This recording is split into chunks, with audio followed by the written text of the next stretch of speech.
ప్రభుత్వం ఇచ్చిన హామీలను మరిచిందని ప్రజాపాలన గ్రామ సభలో అధికారులని ప్రజలు నిలదీసిన ఘటన జగదేవ్పూర్ మండల ప్రజాపాలన గ్రామ సభలోని చోటు చేసుకుంది. గత ప్రభుత్వంలో ఇచ్చిన పథకాలు కూడా కొత్త పథకాల పేరుతో నిలుపుదల చేసి ఇప్పుడు ఇచ్చిన కనీస హామీలను అమలు చేయకపోవడం బాధాకరమని అధికారులను నిలదీశారు. ప్రభుత్వానికి వ్యతిరేకంగా నినాదాలు చేశారు. దీంతో గ్రామ సభ వద్ద కొద్దిగా ఉద్రిక్తత చోటు చేసుకుంది. పోలీసులు ఎంట్రీతో వివాదం సద్దుమణిగింది.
జగదేవ్పూర్ మండలంలో 29 గ్రామాలు ఉంటే ఈ రోజు వరకు 21 గ్రామాల్లో ప్రజాపాలన గ్రామ సభలు జరగడం జరిగింది.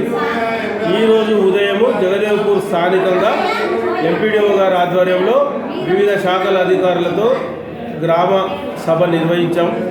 ప్రజలందరి ముందు రాష్ట్ర ప్రభుత్వం ప్రతిష్టాత్మకంగా ప్రవేశపెడుతున్న ఇందిరమ్మ ఆత్మీయ భరోసా, రైతు భరోసా, రేషన్ కార్డులు మరియు ఇందిరమ్మ ఇళ్ల గురించి చదివి వినిపించి ఆ యొక్క పథకం వివరాలన్నిటి కూడా ప్రజలకు తెలియజేసి అభ్యంతరాలు ఏమన్నా ఉంటే కూడా గ్రామ సభ ద్వారా తీసుకోవడం జరిగింది. ఇంకా రాని వారు ఉంటే కూడా కౌంటర్లను ఏర్పాటు చేయడం జరిగింది. ఆ కౌంటర్లలో వారి దరఖాస్తులు ఇస్తే వారికి రసీదులు కూడా ఇవ్వడం జరుగుతుంది. ఇప్పుడు ఇచ్చిన దరఖాస్తులన్నిటిని కూడా త్వరలో ప్రభుత్వ ఆదేశాలు, మార్గదర్శక సూత్రాల అనుసారంగా వీటిని పరిశీలన జరిపి తగు చర్య తీసుకోవడం జరుగుతుంది. ప్రత్యేకంగా జగదేవ్పూర్ గ్రామంలో ఈరోజు ఇందిరమ్మ ఆత్మీయ భరోసా కింద ఉపాధి హామీ కూలీలు గత సంవత్సరం 23-24లో 20 రోజులు పనికి వచ్చి ఎలాంటి భూమి లేని వారిని 81 మందిని గుర్తించడం జరిగింది. వారికి 26వ జనవరి నుంచి 6,000 రూపాయలు మొదటి విడత, మరియు రెండవ విడతగా 6,000, 12,000 రూపాయలు జమ చేయడం జరుగుతుంది. అదేవిధంగా రేషన్ కార్డులకు 444 మందిని అర్హుల జాబితాను గుర్తించడమైనది. అందులో సీప్ సర్వే ద్వారా వచ్చిన వాళ్ళు, ప్లస్ తహసీల్దార్ మరియు డిసిఎస్ఓ లాగిన్లో వచ్చిన వాళ్ళు, మరియు అడిషన్స్, డిలీషన్స్, ఫ్యామిలీని విభజించాల్సినవి మొత్తం 444 దరఖాస్తులను ఎంపికైన వారిని గ్రామ సభలో చదివి గ్రామ సభ ఆమోదం పొందడమైంది.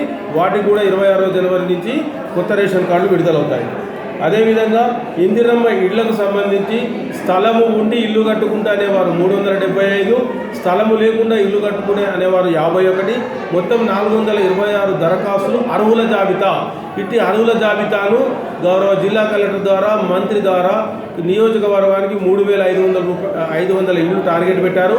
ఆ 3,500లో జగదేవ్పూర్ మండలానికి, జగదేవ్పూర్ గ్రామానికి ఎన్ని అర్హత సాధిస్తే వాటికి మంజూరు చేయడం జరుగుతుంది. మిగతా అర్హుల జాబితాను కూడా దఫాలుగా నెక్స్ట్ ఇయర్లో మంజూరు చేస్తామని ప్రభుత్వ మార్గదర్శకాలు ఉన్నాయి.